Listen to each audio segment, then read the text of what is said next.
And I'm also really glad to say that 6 out of 10 books that I've read last month, and this book also kind of spoke to me on a personal level, and I didn't like it. If you want to get into nonfiction, this reads like a high school novel. I don't know, it's so bad, just so good, and I can't wait to read the sequel. There were times where I just needed to stop reading, and that's actually one thing that's hard to find. You know what, I'm actually not ready to talk about. Don't believe anyone in this book, okay? I'm telling you.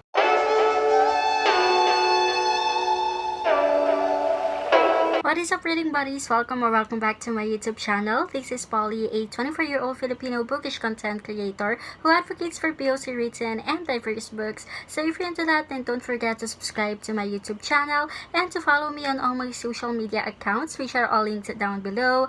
And for today's video, as you can see from the title, I will be doing my March reading wrap-up. So if you want to know my thoughts on all the books that I've read last month, then just keep on watching and let's get started! So for the month of March, I was able to finish reading 10 books, but I also DNFed 2 books, unfortunately. But out of those 10 books, 6 of those were physical books, 3 were ebooks, and I also listened to 1 audiobook. And for the genres that I've read last month, 4 of those were contemporary books, 3 were fantasy books, and I also got to read 1 historical fiction, 1 poetry booklet, and 1 nonfiction, with both the historical fiction and the nonfiction being graphic novels or comics. And I'm also really glad to say that 6 out of 10 books that I've read last month were all written by authors of color. So the first book that I finished reading last month was Emergency Contact by Mary H.K. Choi, which I gave 5 out of 5 stars. And first of all, I'm just really glad that the synopsis didn't give away too much information on what's going to happen in this novel, because it just felt good to be unraveling the plot as you read along Sam and Penny's story. And this book also kind of spoke to me on a personal level, because I could somehow relate to both Penny and Sam, and I don't know how that could be,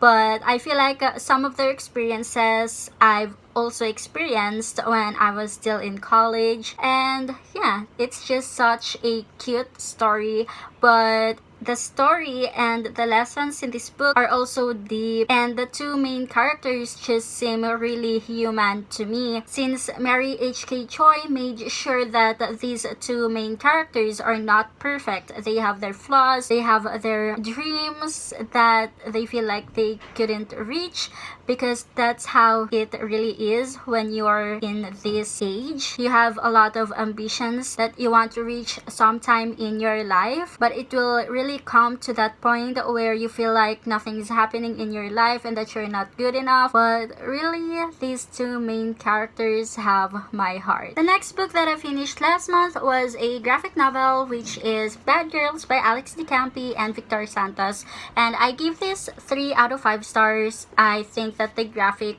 was so, oh my god. Yeah, I think the graphic is pretty, but the story could have been better, especially the ending. I didn't vibe with the ending, and I don't know if it's because it seems like a cliffhanger to me, and I don't think this has a sequel. I mean, I checked Goodreads and Storygraph, but I'm not seeing any sequel to this graphic novel, but I do hope that they're currently in progress, because that ending is not okay. Like, it's not even the ending where you want to shout to the author because of how good it was. The ending didn't work. It's like the 12 hours that we're following through in this whole story are all for nothing because of that ending, and I didn't like it, but it was a good time, so I gave it 3 out of 5 stars. The next book that I want to talk about is Deafo by CC Bell, and I gave this 5 out of 5 stars. I wouldn't be diving in too much into this book since I already reviewed this in the graphic novel reading vlog, so be sure to watch that if you want to know more of my thoughts on this book. But overall, I really give all my salute to CC Bell for being such a creative person, for thinking of this really creative way on how she can tell her story to her readers. It's just so cute. If you want to get into nonfiction but you cannot commit to it, or you get bored easily with nonfiction, I would highly recommend that you start with reading Deafo Deafo because it is a graphic memoir and it's really cool and just so cute, and it's the most wholesome thing ever. The next book that I finished reading last month was When the Truth Unravels by Ruth Ann Snow, and I gave this 4 out of 5 stars. It's just one of those books that I cannot wait to know what really happened, and so I really recommend this book, especially if you're looking for a book that talks about mental health and something that's heavy on family and friendship. But I also want to tell you first off that this reads like a high school novel because it is. I think the target audience for this are high school students, but personally I enjoyed reading it. It's just the way that I am. I enjoy reading books that talk about mental health, and to be honest, the strongest part of this book is the friendship. It's one of the best friendship stories that I've read. The next book that I finished last month was City of Bones by Cassandra Clare, which I gave 2 out of 5 stars, and I'm so disappointed with this one, especially because I really enjoyed reading The Infernal Devices by the same author. And the reason why I gave this 2 out of 5 stars is because I did not see any character development at all. I feel like the plot centered on Clary finding her mother. I don't know, it's so bad. But also, I would still want to read the sequel, which is, I don't even know the title. Okay, so the second book is City of Ashes, and the only reason why I want to still continue on with this series is because I want to see if there's still a chance that this series could be saved. And some of my bookish friends also told me that this series will get better after the 3rd or the 4th book, so let's just be patient. Alright, so when I read City of Bones, I was really into a fantasy mood, but since it was a huge disappointment for me, I decided to read another fantasy that I know I will absolutely love, and I'm so glad that I did it, that I stuck with reading a fantasy, because then I found another new fantasy favorite of mine, and that book is The Gilded Ones by Namina Forna. Oh my god, of course this is a 5 out of 5 star read for me. The magic system, the plot, everything is so beautifully crafted. Everything was beautifully written. I have no words. It's just so pretty, and look at those tabs, and of course that cover, duh. And it's also one of those books that I cannot wait to reread as soon as I finished reading it. Just so good, and I can't wait to read the sequel. The next book that I finished reading last month was actually a poetry booklet by a fellow Filipino booktuber, and it was Pillow Talk. It's by Alyssa, Cataluna, or Isa, not Bella, here on the bookish community. And I gave Pillow Talk 5 out of 5 stars. I could relate to it as someone who also experiences mental health issues, and I really loved reading Pillow Talk. There were times where I just needed to stop reading, take a deep breath, and just close my eyes because it felt heavy. And that's the thing with Pillow Talk. It's so raw, it's honest, and I really appreciate Alyssa for writing something so personal. And I think many will understand me when I say that writing about our mental health is not an easy thing to do. And by the way, I hosted a release day live party with Alyssa, Cataluna. If you haven't watched that yet, I will leave the link down below as well as a card here on the screen. So go ahead and watch that to know more about Alyssa and to know more about Pillow Talk. The next book that I read was actually an audio book, which was Somewhere Between Bitter and Sweet by laekan Kemp. And I don't know if I pronounced that correctly. I'm so sorry if I didn't. But I gave that book 4 out of 5 stars.